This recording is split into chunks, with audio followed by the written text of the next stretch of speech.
फूलपत्ती हम बेचीला भैया, ये खाली हमसे 3 दिन से खाना ना खाता। अच्छा, ये खाना नहीं खा रहे।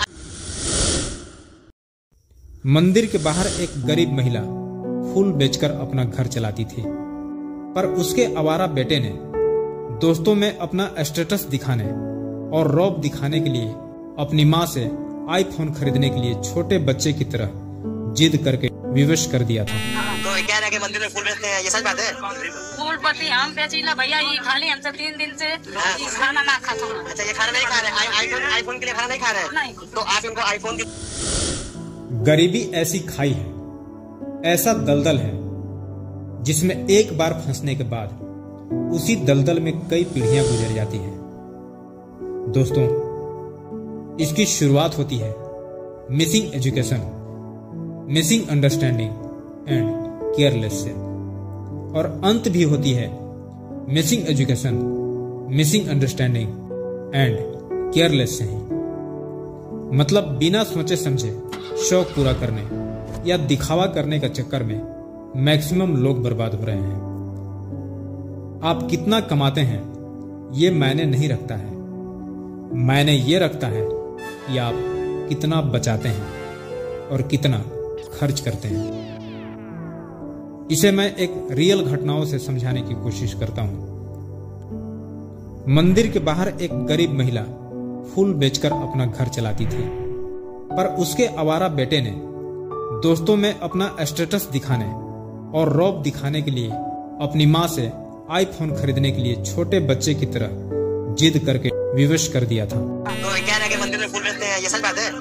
फूलपत्ती हम बेचीला भैया, ये खाली हमसे 3 दिन से खाना ना खाता। अच्छा, ये खाना नहीं खा रहे, आईफोन के लिए खाना नहीं खा रहे? नहीं। तो आप इनको आईफोन दिला रही हैं? आप यहाँ तक कि उसने 3 दिनों तक खाना पीना भी बंद कर दिया था। इसी को कहते हैं गरीब और चीप थिंकिंग। ऐसे ही लोग क्रेडिट कार्ड और लोन के दलदल में धंसते चले जाते हैं, जिससे बाहर निकलना बहुत ही मुश्किल हो जाती है।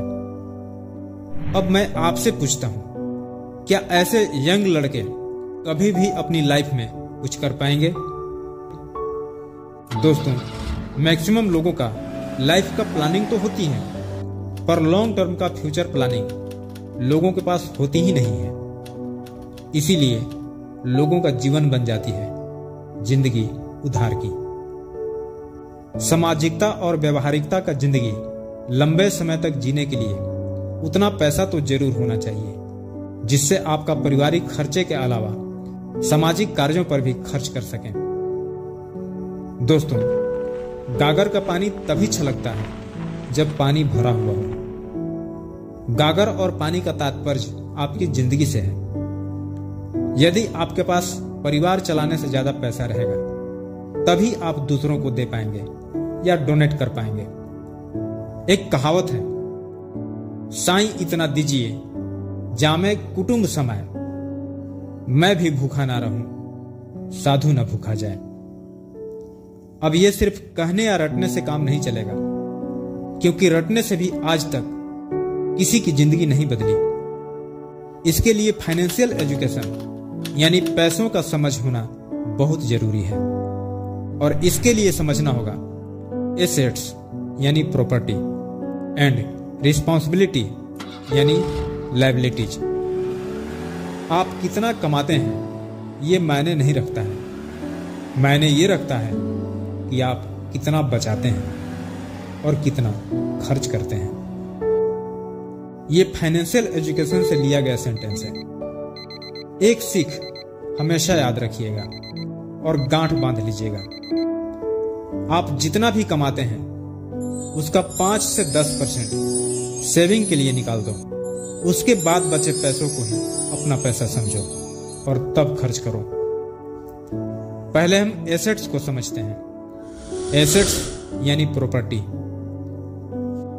एसेट्स वो है जो हमारी जेब में पैसा डाले, जैसे business education investment. Commercial property जो बिजनेस पर्पस के लिए पैसा इन्वेस्ट की गई हो।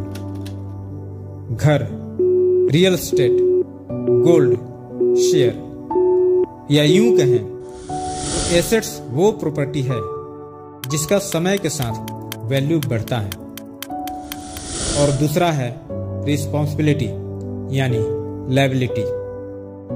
इसका मतलब होता है हमारे जेब से पैसा निकाले, या यूं कहें तो रिस्पॉन्सिबिलिटी एक लायबिलिटी ही है जिसका समय के साथ वैल्यू घटती चली जाती है। जैसे घर जिसमें हम रहते हैं, नई बाइक, नई कार, नए मोबाइल, नए जूते, नए ब्रांडेड कपड़े। एनीवे, मैं नहीं कहता हूं कि ये नहीं खरीदनी चाहिए, खरीदो, लेकिन कब? रिस्पॉन्सिबिलिटी हमारी जिम्मेवारी है या फिर शौक है, और हमें शौक पूरे करने चाहिए जब पैसिव इनकम यानी सिस्टमैटिक बिजनेस इतना बड़ा हो जाए कि कभी भी पैसों के लिए सोचना ना पड़े। और जाते जाते मैं यही कहना चाहूंगा कि जब इस माइंडसेट के साथ अपने बच्चों को बड़ा करने की तैयारी करेंगे, तभी जाकर अच्छे दिन आएंगे। या आप खुद पेरेंट्स हैं तो इसे जरूर फॉलो करें।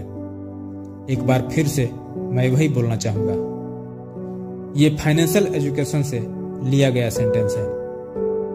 एक सीख हमेशा याद रखिए और गांठ बांध लीजिए। आप जितना भी कमाते हैं उसका 5 से 10% निकाल दो। उसके बाद बचे पैसों को ही अपना पैसा समझो और तब खर्च करो। आप अपना स्वास्थ्य का ध्यान रखें, लाइक एंड सब्सक्राइब करें, और ये वीडियो अपने परिवार और अपने मित्रों को भी जरूर शेयर करें। Thanks for watching the video. जय हिंद, वंदे मातरम।